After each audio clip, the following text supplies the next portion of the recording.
What to look forward to on Monday Night Football, how to bet the NBA in-season tournament tonight, and what to look out for in Week 14. All that and more tonight on the Golden Ticket Show.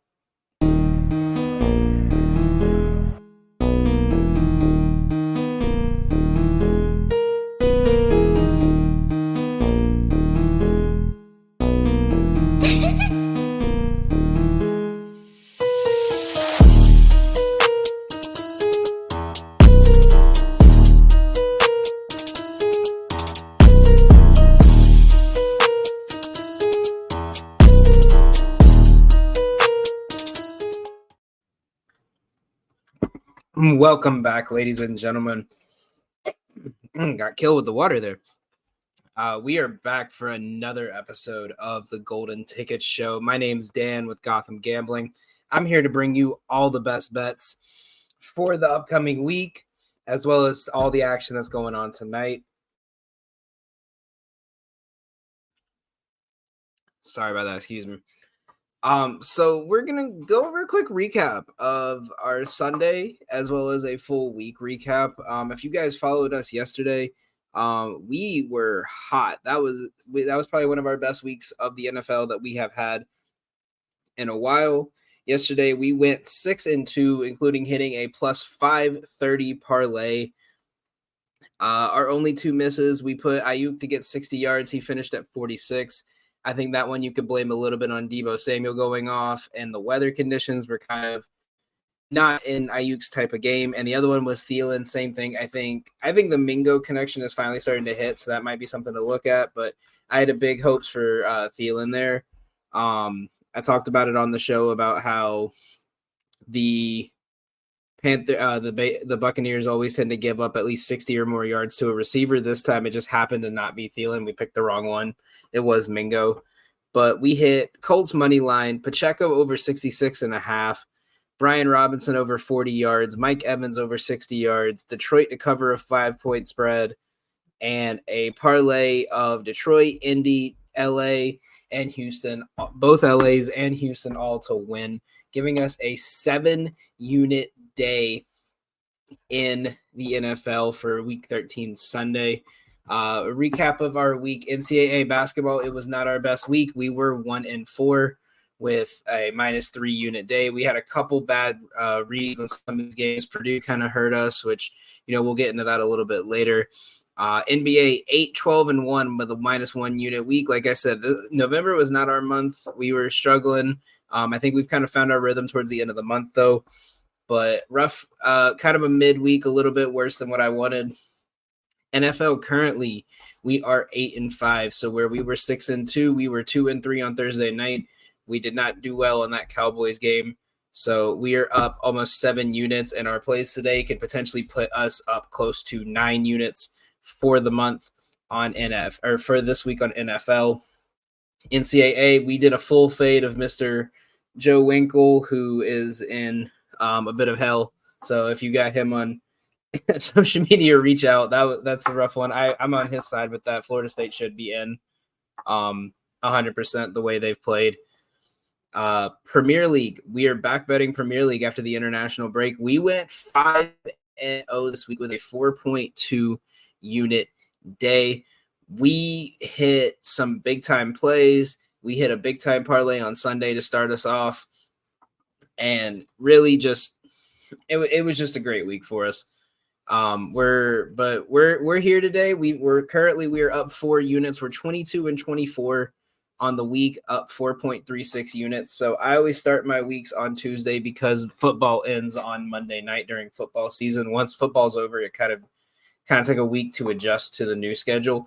But currently we are up 22-24 with today's full card, having the potential to get us up to about 10 units to end the week.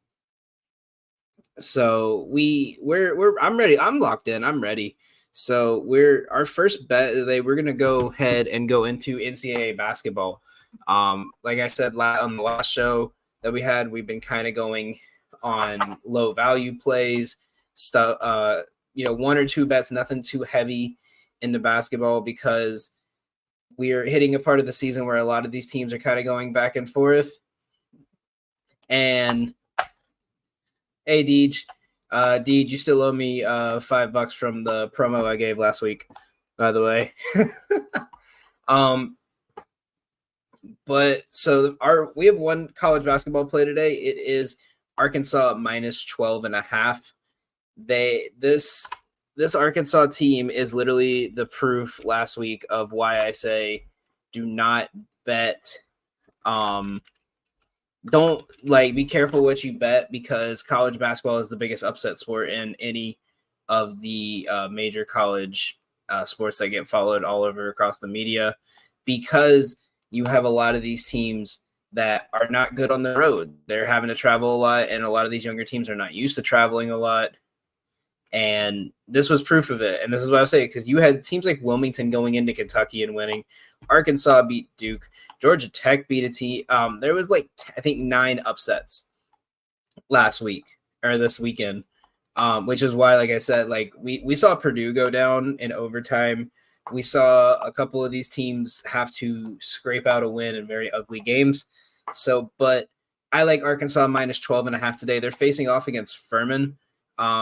Their matchup versus Duke just shows how hard it is to play in Arkansas. Going into that arena, they were dominant the whole game. And this Furman team, I just don't see them being able to cover on the road. They have not been the best road team to start this year. There hasn't been a lot of data against good teams to really prove that. But I think Arkansas is too hyped up. They want to prove that it wasn't just a one-time thing, and they're going to try to keep this momentum going. I think they're going to win by double digits. If you want to take it down to about 10, if you want to just do that, I think it's around minus 170, 180 last I looked. So that's also worth taking a unit, maybe a unit and a half on if it's in the 200s. But I like the minus 12.5. I think that's a great play. So we're rocking with that one.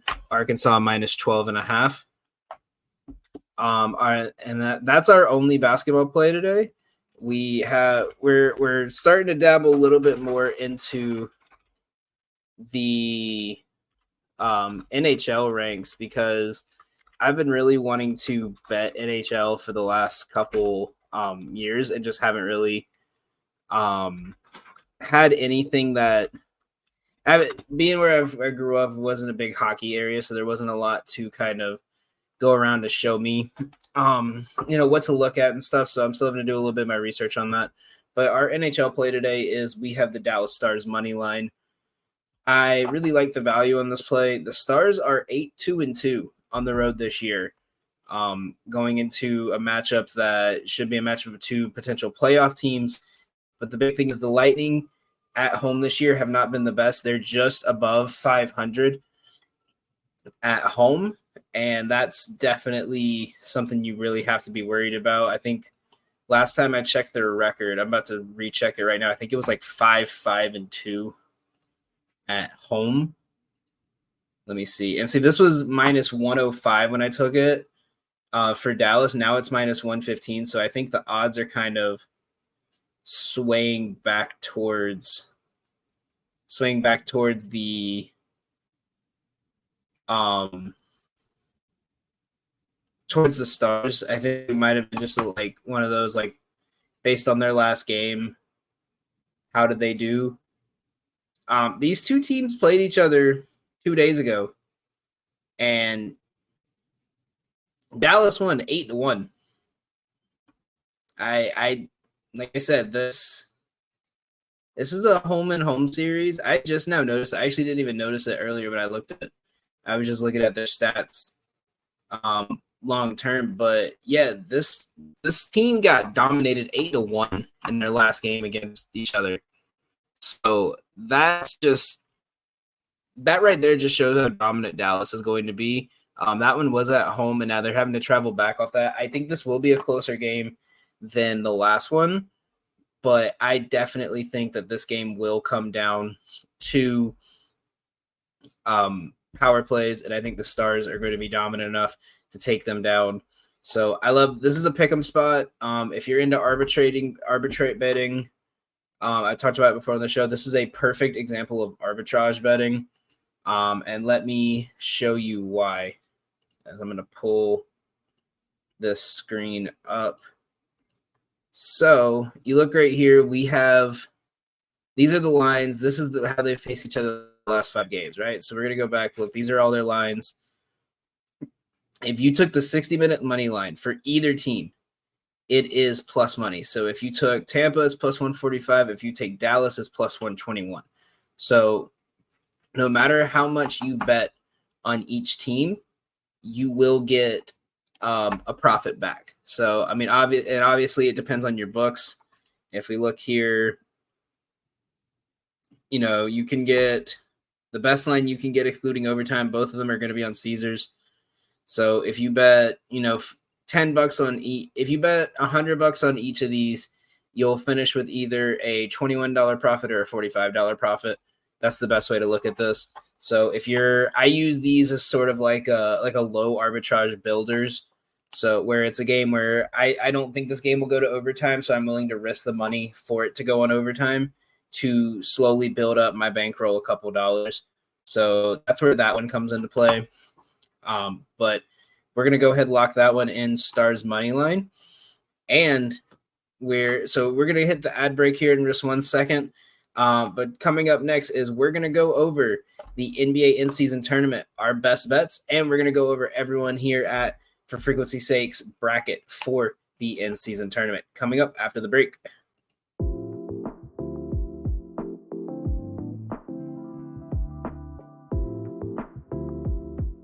My name's Ryan Allison. I've spent over a decade immersed in the art of tattooing. Sharply honing my skills has materialized into a diverse and prestigious body of work.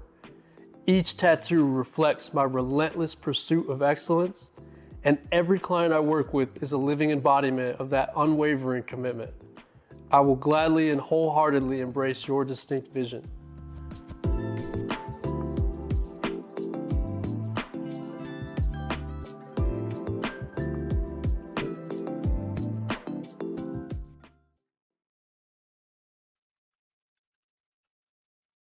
And now, so we are going to go over all of the best bets and a quick preview of the in-season tournament.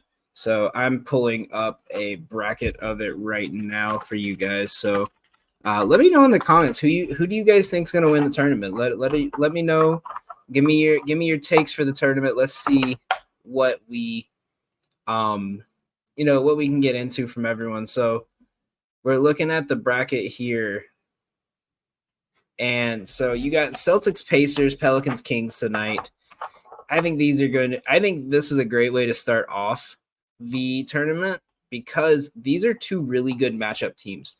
The Celtics tend to play however their opponent plays. So if their opponent is, trying to play lockdown defense, they will play lockdown defense and they'll grind out a low scoring game. If you want to push the pace and try to put up 200 points, they will match you. And they will try to put up 200 points. So I really like this game. Looking at the bets for it, we have two that I really, really like for this one. And it's mainly it's a lean because this team can kind of score randomly and drop these spreads really fast. But I'm taking the Celtics -5 as a lean, so about half a unit play on this one. I wouldn't go a full unit unless you're super confident in this team. But without Porzingis, they're missing a little bit of their interior height, which shouldn't be an issue, but you always love to have that on a team that really only has one big man in Miles Turner. With Al Horford being the only big man and him being as old as he is, it kind of limits their – I don't want to say limits their offensive ability, but it gives them a little bit more wiggle room to lean off him to focus on Tatum. So that's why I said it's a lean. I still like it.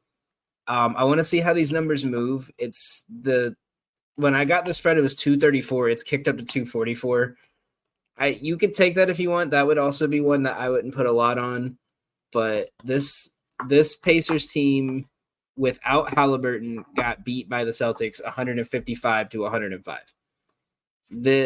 Which even projecting those numbers, I could see this be like the only thing that limits is now they have their for sure scorer that'll put up 25 to 30 points a game, which could lower lower the Celtics numbers and make this a little bit closer. But with him in, what's the difference in the game plan? Because you have 4 guards that can guard him between Tatum, Brown, Derek White, and Holiday. And you have, which is going to force Bruce Brown, Mathurin, and Obi Toppin to play well. I don't think they have what it takes. But because this team has the most random scores every single night, I'm going to simply just hold out and take the lean here. Like I said, I like the spread, but not for a full unit. I'm taking it a half a unit. If you want to take the over, I would take.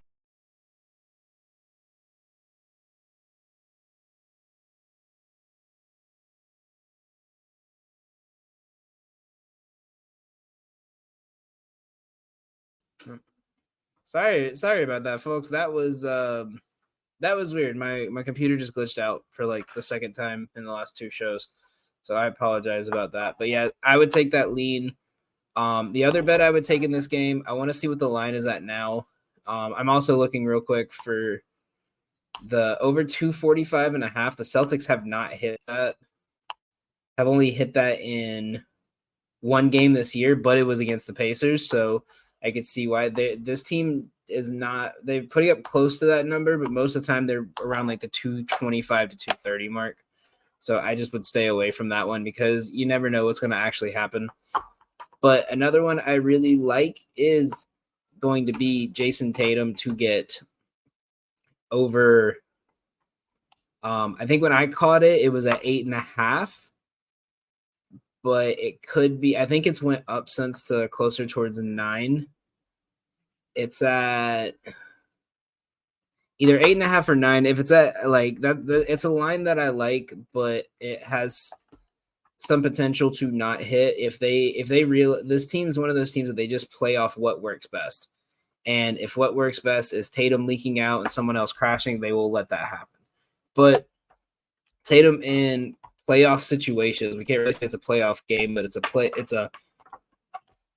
a tournament game, a game with implications, usually goes all out 24/7. So I like him getting the rebounds. If you don't want to take him getting 10, you could easily take him getting 8, and that's at like minus 270. So you could put that with something like Tatum to get 20 points, or like Celtics to cover like a minus 1.5 spread to win by 2, or something like that. That's like super low odds. That'll jump it down about to closer to like a 150, 160. Makes it easier to hit. But those are the 2 plays I really love for that game. And now this is the game I'm most excited about. I love this spread. I still don't understand why this spread is, this high. The Pelicans are a plus 4.5 underdog to the Kings. And I really do not understand this line whatsoever. I mean, this Kings team has lost back-to-back games against the Pelicans pretty badly too. Not even in a close enough, justifiable way. Like they got beat with both of these games. There was no CJ McCollum. They got beat 129 to 93, and they got beat 117, 112. And if you look at the play-by-play, there wasn't a lot. There wasn't much of anything to kind of go over. So there's I just don't understand this line. I'm looking at their last 5, and the only real difference I can see is that the Kings beat Denver and Chicago beat New Orleans. That's the only thing I can see, is because they beat Denver. I think their line's kind of riding high. They're not on like a crazy winning streak. They got cooked by the Clippers. They got scapegoated by the Warriors. They beat the Timberwolves with no Edwards. And then they lost to the Pelicans, was their last game. And then if you look at the Pelicans, they struggled a couple games. They beat 2 teams that were kind of hurt and then lost. So I could see maybe why, but I like the Pelicans here. It's a good bounce back spot. You have CJ McCollum back. You have Herbert Jones. You have Trey Murphy back. You have your full lineup back. And the Pelicans won both of these lineups without their full lineup in, which this is going to give them obviously a bigger advantage. I don't know. I think it's dropped down to 3.5, but I would take this all the way to, if they were -2.5, I have them at -1.5 in my projections.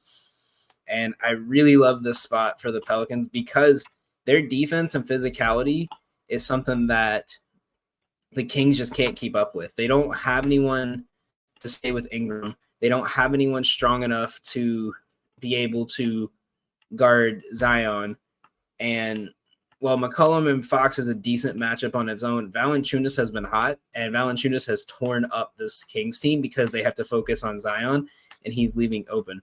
So that's something you got to watch out for. And so that's why I think the Pelicans just outnumber them. The only way I see this happening is if the Kings just get hot and the Pelicans can't keep up, which is a possibility, but I'm rocking with the Pelicans here. I'm rocking with New Orleans against Sacramento and advancing to the next round. And so there's another prop. There's two more props I like for this one. I like Valanciunas' over on rebounds. If I'm looking at it now, his over on rebounds is, I wish I had this up earlier. His over on rebounds is 9.5. He has gotten 10 rebounds, and I think it's like 4 consecutive games. I know we put him in our big double parlay, and it cashed. So here it is. Last 5 games. Let me share the screen for y'all. Last 5 games, he's hit this in 3 of the 5. The only 2 he didn't was game 1 against this Magic team that I think that was just a very weird game, or against the Jazz. But he bounced back great. And then against Philly, who without Embiid were just kind of throwing dogs at him. But if you look, when he plays teams that have a lot of height, he does well. So you got San Antonio, who give up a lot of rebounds. You have Chicago that give up a lot of rebounds. These 2 teams rarely give up big rebound games to centers. These 2 teams give up a lot of rebounds to centers. With that being said, you could even look like Sacramento. They give up about 11.6 rebounds per game to centers. And head-to-head this year, 13-11. And even going back all the way to 2021 when he played with them last year. No, not even that, the year before. I don't think he played in either matchups last year against them, except the last 2 of the season. But look, 13, 11, 14, 12, 18-point blowout. So that's obviously why he wasn't getting in that one. 13, 11. He's cashing this line every single time. I don't understand why it's so low. Give me Mr. Valanciunas with at least 10 boards tonight. I also, if you don't even want to do that, I like him getting a double-double. The odds on him getting a double-double, I caught it at 130. It's at 128 right now. I still think it's a viable play. He would be in our double-double parlay if it was for the fact that we don't have enough games to justify putting a double-double parlay together. And I don't like anything other than Halliburton in the second game to get a double-double. And with this is the first kind of playoff situation he's been in, so I don't want to touch that, and I want to see how he does first. So we have that. And so those are our plays for the first night of the in-season tournament. I do want to go over what I think are – so we're going to go – I want to go over everyone's bracket as well as mine on what everyone thinks is going to happen. Let me see if I can find a way to share this screen to y'all. Okay, so here is my bracket right here. We have it. This is what I'm going with. I'm very confident in this one. And if you want more NBA action, more NBA talk, real quick before we go into the dive of this, our man Sam is doing his points in the paint episode tonight. He's probably going to go over everything, go over the late game, and just talk about what's been going on in the NBA for the last week or two. So make sure you guys tune in for that at 8 Eastern. I'm definitely tuned in for that. I think it's going to be a fun show to watch. I'm really excited for this tournament. So make sure you guys tune into that as well as over here. We got, like I said, we have a lot. I've said every show, we have a lot of great content. It's out almost every single day, and we're trying to get some stuff, and we try to get as best stuff out as we can for you guys. So make sure you guys tune in, subscribe. So my bracket. So let me go through my thought process here. So obviously we just talked about, I think the Kings kind of got lucky. If you looked at a lot of their, they were playing a couple of these teams that just didn't have, like there were injuries, there were like back to backs with it. Like it was just stuff that, there was too many situations that put them in this position to have a top spot. So that's why I'm rocking with the Pelicans here. I think the Pelicans will win this. I think with a couple of days of rest, Durant will be available tonight or tomorrow night. And the way the Lakers have been playing, I just don't see them beating the Suns team the way the Suns have been playing the last couple games. So I'm obviously going to bite into that, and I'm taking the Suns here. As well as when these two teams match up, like I said, I think the Suns are legit. They've been playing really well, so I'm going to tail them again. And we're going to take them in the semifinals to beat New Orleans. I think just the way they play, they can lock down Ingram enough where Zion's not going to matter as much, and Durant and Booker and Eric Gordon should be able to take that team out. We could potentially see Beal back. That would be a good addition, but between those two, I like their odds.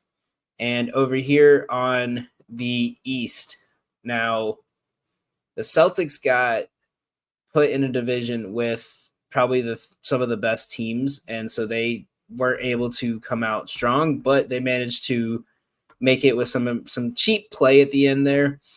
But I think they take out the Pacers tonight. I think they have too much experience in these type of situations, and they have their bench is too deep and too good to match up with the Pacers. So I'm taking that.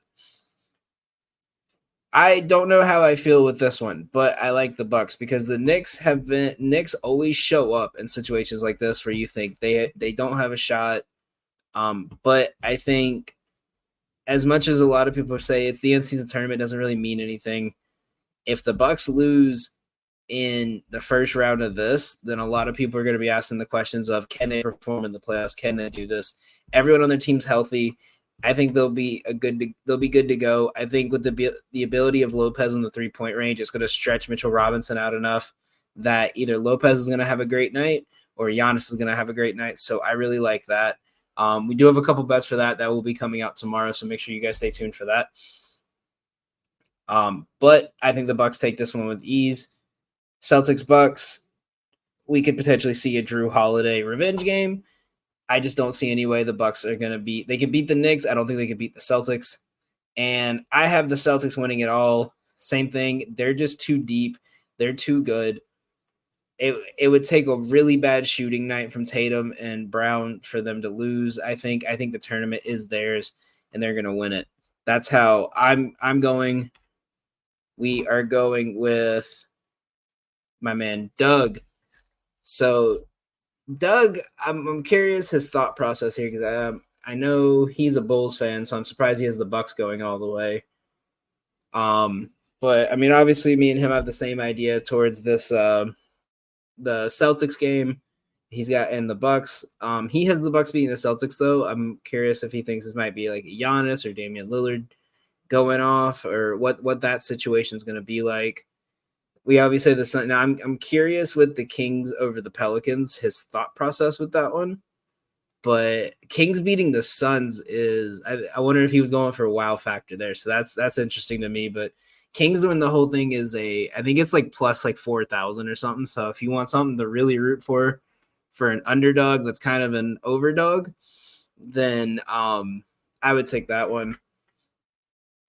In the words of Mr. Joe Winkle, I'm rooting for chaos, was what he told me when he sent me the screenshot of his bracket. As you can see, look, Kings and the Pacers fine. He's got everything but upsets except for the Suns Lakers in the first round and the Kings to beat the Pelicans. He's got the Kings beating the Pacers. Maybe he wants to see a Halliburton and Sabonis revenge of the trade kind of thing. I don't know, but a very chaotic bracket. I like that. I love it. I'm for it, Joe. And Sam's bracket. So Sam's with me on the Pelicans. I know he likes the Lakers in this matchup, so that's interesting to see. He's got the Pelicans beating the Lakers, though. I do agree. If the Lakers can get past the Suns, I don't think they'll get past either the Pelicans or the Kings. So I do agree with him there. He's like me. He's with me. He's got Boston winning it all. He just has a different team in the West. That's the only thing I think different we have is he has the Pelicans making it to the finals and the Lakers beating the Suns in the first round. So, but I like it. I think it's a good bracket. I think we all have some good brackets. So once again, that is Sam and I have the Celtics winning. And Doug and Joe have the wrong brackets. They have the Kings winning. So that's how everyone is going with their brackets today to start today's matchup for the in-season tournament. That will be it for our NBA segment. We will have some more stuff coming out on our Twitter page, Gotham Gambling. So make sure you guys stay tuned in for that. That will be coming up soon. We're coming up after the break. We will be breaking down the Week 14 slate for you early. So make sure you guys stay tuned. Durham Remodeling has been serving the Quad Cities area since 1973. And with over 50 years of excellence on their track record, you'll see why it's so easy to trust their experts when it comes to all of your home improvement projects. This family-owned business has you covered on all your needs. Protect your home or building from the elements today and get great roof repair services. Need new windows? No problem. Durham Remodeling can upgrade your windows and doors. Whether you want to upgrade the little details in your home or office, or want to tear a room down and start fresh, the expert contractors at Durham Remodeling have your back. Even the smallest changes can completely transform your space. Ready to start entertaining your friends for backyard barbecues? Durham Remodeling will help you plan, design, and build your deck and patio for the perfect outdoor space. Durham Remodeling's work is 100% guaranteed, so you can rest assured that you're getting the best service around.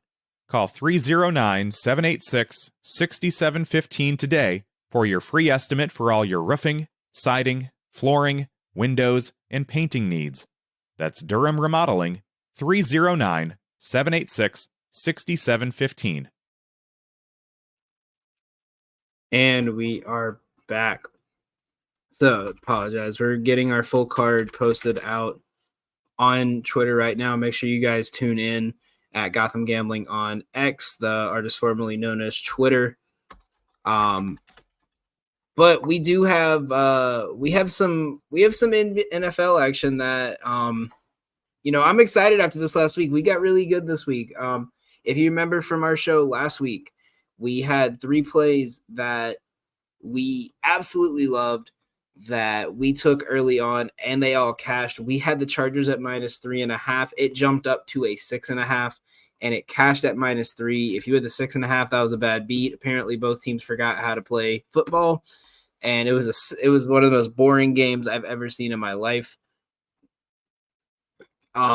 We had the Cardinals Steelers under 40. We got saved by some rain out in Pittsburgh. Really made that game kind of perfect for an under. We saw James Conner go off. We saw Najee Harris and Jalen Warren have a great game, even though we saw Pickett go down. So that's going to be something we'll talk about a little bit later. And we had the Lions -4.5. They covered that 4.5 spread just barely. They had me really confident, and they scared the living crap out of me the minute I turned that game off, went to another one, and saw the what the score was. So that is something that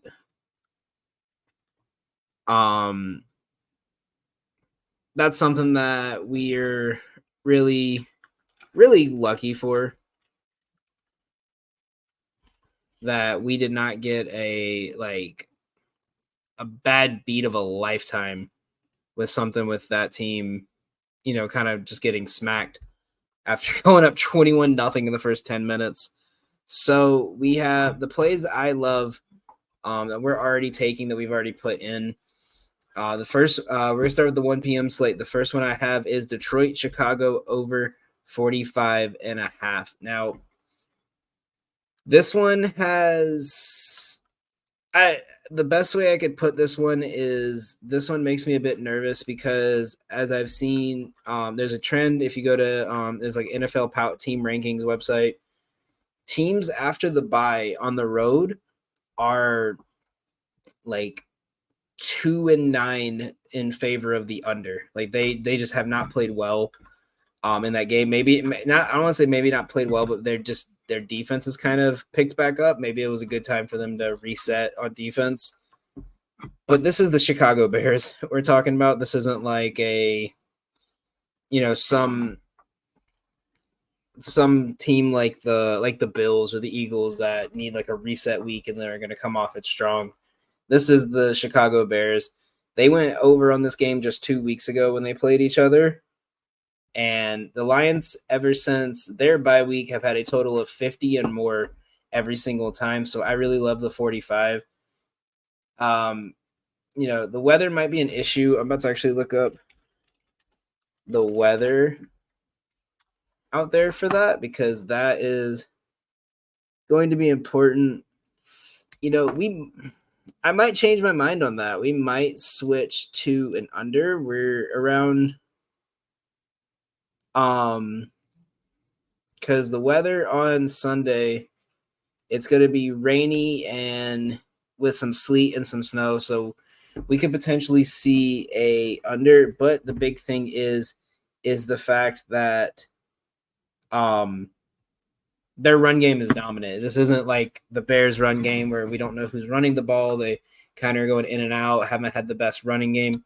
This Detroit team is solid on their run game, and if they're not going deep, they're going to probably throw a lot of short passes, which is going to be great for Amon-Ra and great for like Jameson Williams and Josh Reynolds. I think might get a couple, even chances as a running back this week.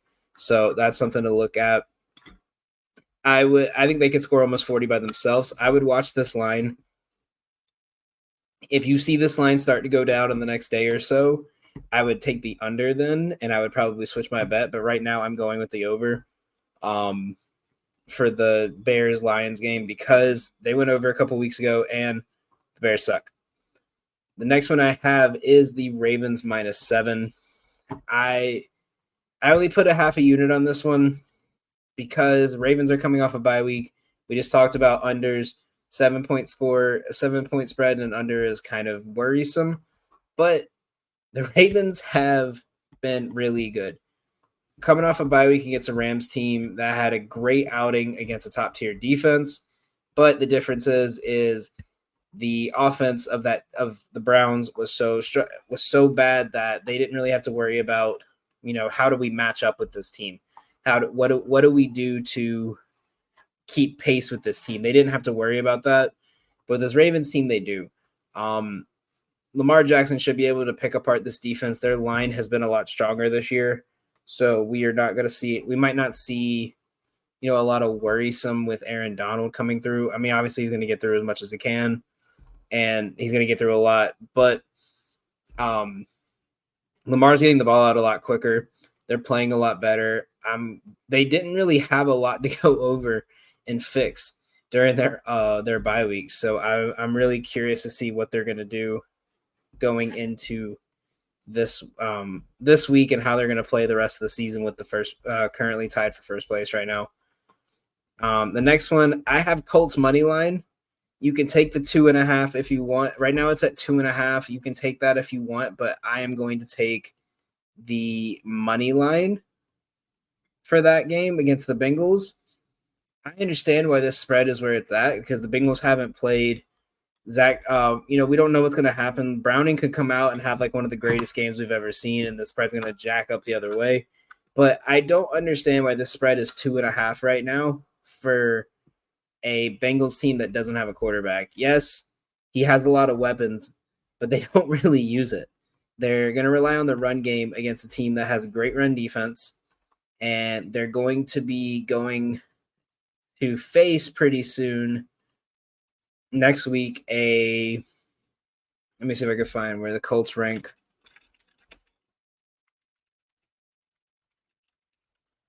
They go up against this Colts defense that kind of got pulled apart last week by the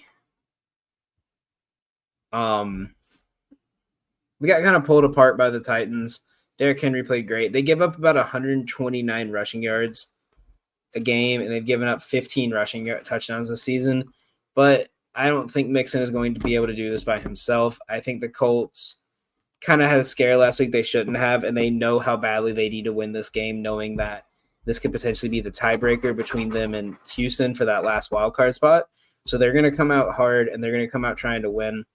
So I'm taking their money line right now. I want to see what the spread does. If the spread doesn't move one way or the other, I would take the 2.5. But I would say by Wednesday, if this spread has moved like maybe a point or two, then I would use your best judgment. But yeah, I really like that money line. I did half a unit on it again. I always do low unit to start the week because you don't want to put too much, and then all of a sudden the injury report comes out, and then you're having to cash out and get like 2 cents back after you put in like $10-$20. So I always take that. The games I'm not touching in the 1 o'clock window. I'm not going to touch Texans Jets because betting on the Jets and the Texans just makes me sad. I'm not going to touch the Patriots Steelers on Thursday night. I do have a play I like for it. I think if you wanted to bet anything, I took the under at 33 yesterday. It's already down to 30. This line started at 41 last week. It's already down into almost at 29 points. I think that can hit, but I just wouldn't take it. Why are you putting yourself through that on a Thursday night watching? That's why I'm glad we have a big NBA. Oh no, that's right. There's no NBA games Thursday either, so we are subjected to a Thursday night of Steelers and Patriots with nothing else to watch but hockey and maybe there's a good college game. There's only one college basketball game on that day. That's going to be worth watching, and it's Iowa versus Iowa State. That's it. There's no other big matchups. It's like the only other matchup I see right now is Rust College versus North Alabama. And I don't think anyone wants to watch that one. So Thursday is going to be a very tough day for sports fans. 4 o'clock games, I'm not touching anything. I'm kind of waiting and seeing how Jaguars Browns. I'm going to wait and see because -3 feels really low for a game where it's a practice squad quarterback in the Jaguars, but Trevor Lawrence has just not looked the best this year. So I think I'm just going to wait and see. The over-under is 36. And if I took anything, it would be Jaguars money line. It's at 152 right now is the best odd, but I would just wait. Like I said, Colts Bengals should be an easy one. The 4 o'clock games, you could take the 49ers on the spread right now. It's 10. It'll probably get up closer to 13 or 14. But at that point, I would just take the money line and I would put it with something like the Texans to win, or the Niners and the the Dolphins to win on Monday night. It's not something that you could just lower the odds and just bite the bullet if you wanted to bet it. I am seeing something I'm curious about, and that is the Broncos game. I actually might go ahead and take this one at half a unit right now on the Broncos on the spread, because why are they +3 right now? to the Chargers. The Chargers don't have a good passing defense. They have not played well. They just barely clung to life against a Chargers team that has not played well. Or it's a Patriots team that just has not played well. I don't understand that at all. So I'm gonna go ahead and take that +3 right there. Chiefs Bills, I'm just gonna enjoy the game. Eagles Cowboys, I'm just gonna enjoy the game. And then we have 2 Monday night games next week. We have the Dolphins Titans and the Giants Packers. I don't like either of those games. I think if you had to take something, you could probably take Packers -6. Or you could even take Dolphins -13.5 right now. But other than that, there's not really a lot. So that's what we have right now. We're going to go to our last ad break. And then we're going to talk tonight's games, what we like, and what we got coming up the rest of this week. For frequency's sake, has you covered on all things sports. From the squared circle to the hardwood and the gridiron to the speedway, we've got something for everyone. Walk down the aisle with the boys from Cards Subject to Change every Sunday as they take a deep dive into everything pro wrestling. Need your gambling fix? We've got you there. Enter Pit Row with Rod Villagomez and Fast Money as we win the checkered flag with NASCAR, Xfinity, and truck race winners and props. Football more your style? Explore the waters of NFL DFS with DFS Deep Dive with Brian Craighead and Jordan Kernan each week. More into the science portion of the game? We've got a double dose of action there. The Professor John Bush and Dennis Michelson take you into their science lab and dissect your week in the data lab. Want an analytical take? Nick Gurl and the team at Gridiron AI come to you each week with The Lab. Need to know who to start last minute? The network's flagship show, For Fantasy's Sake, is here in a pinch. The fellows come to you live every football Sunday from 10 to 11:30 Central with the week's best DFS, gambling, and lineup advice. And wrap up your Sundays with Joe Winkle and Nick Brinks as they come to you live with educated ignorance looking at all the day's action. Can't get enough of Joe? He comes to you 3 times a week. Not enough football on Sunday? Not a problem. Kick your feet up at lunch on Monday and slip on into the football lounge with Mark and Dan while they look at the week that was in news, notes, and more. For frequency's sake, you know what we mean. Can't get enough of Joe. Ain't that the truth? We can never get enough. And it's crazy how Joe's become one of my best buddies now. And it's been less than 13 weeks into the season, and now me and Joe are just arguing like we've been friends for 20 years, and I love it. So last thing we're gonna go over tonight is Monday Night Football. Now, I told y'all a couple weeks ago, I don't like primetime games because it just feels like there's too much pressure and too much analysis of what's going on. That lines get read a lot sharper than normal. But if you find stuff early in the morning, it's great. For example, can the Bengals keep this game close is the big thing I'm looking at this week, because they played Kenny Pickett and the Steelers, and while they went for 400 yards, they only scored like 17 points, I think, right? They got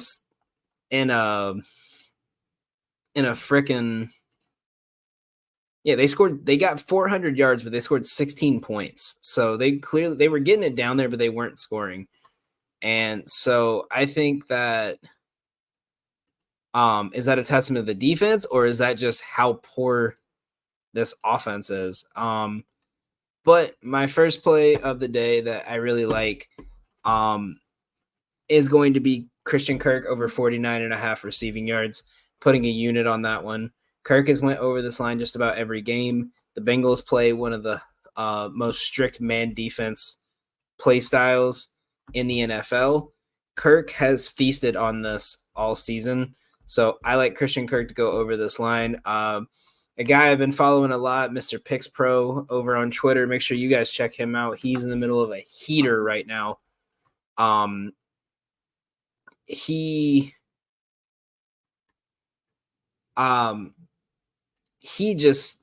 been on a roll, and I love watching what he's doing. I got this line from him.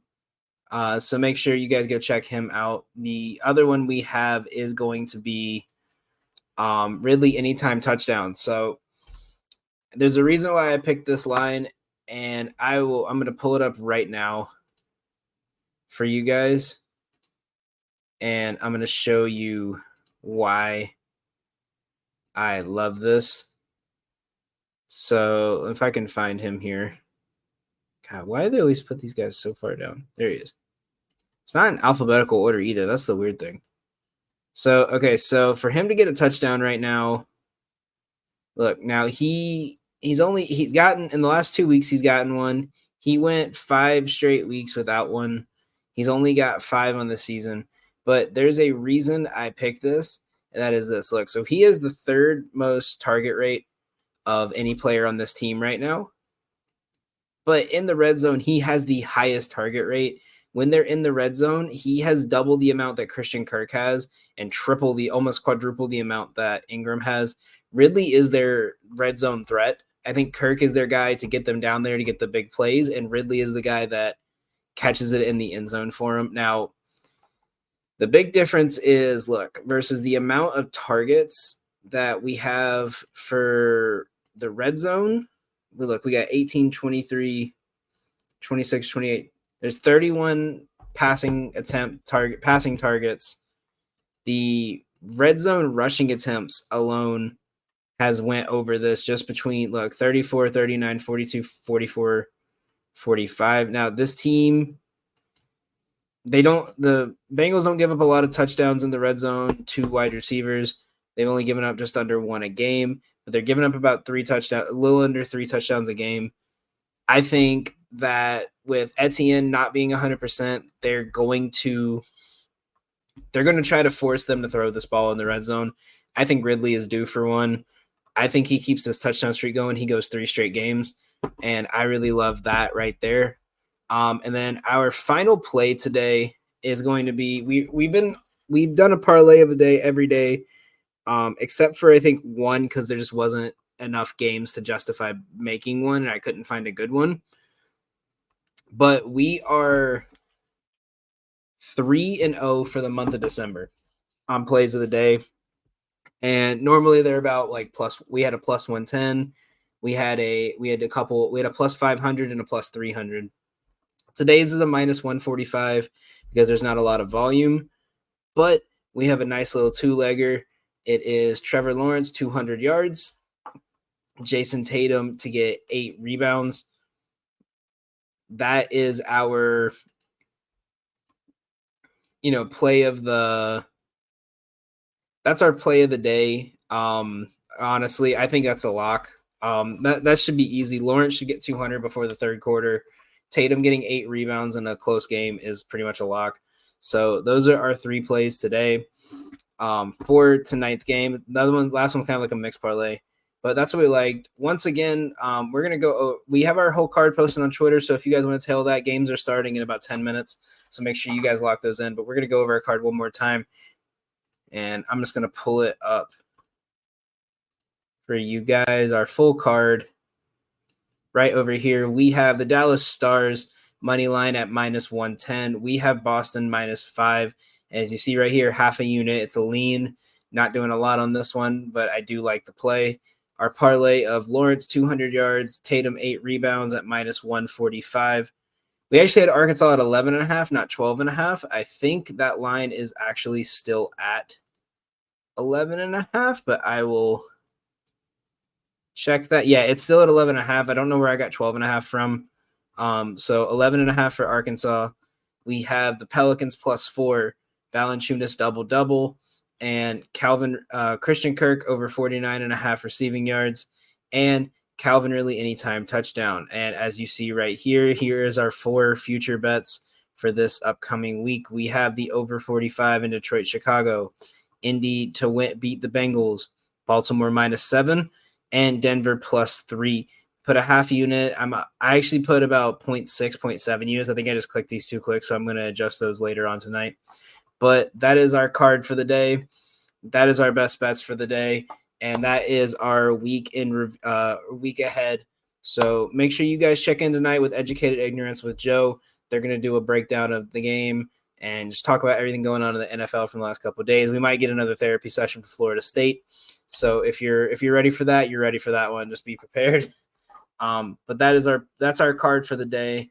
That's what we got for today. I'm very excited about tonight. I think tonight's gonna be a great game. We haven't had NBA in like 2 nights, so I didn't want to overbet it because I knew I was gonna go crazy, so I stayed away. Make sure you guys stay tuned on our Twitter because if I can find something, we're gonna post a lotto play for the 10 o'clock game tonight for that New Orleans game. So make sure you guys stay tuned because that will be going out probably in the next 30 minutes.